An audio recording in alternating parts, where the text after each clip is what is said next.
יום ראשון, שבוע חדש, בטוח שהיום אני מתחיל להתאמן, בטוח שהיום אני מתחיל לאכול כמו שצריך. יאללה, בוא ניתן בראש. אוקיי, אתמול היה לי יום עמוס בעבודה, אבל בטוח שהיום אני מתחיל. בטוח שהיום. מה זה? כבר יום שלישי? בטוח שהיום. באמת שאתמול לא היה מי שהקפיץ את הילדים מהגן? באמת.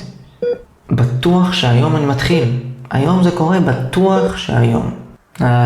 יום חמישי. יום חמישי הגיע, שמתי את הילדים עם הבייביסיטר, אין עבודה מחר, בטוח שהיום אני מתחיל להתאמן ולאכול כמו שצריך. בטוח שהיום.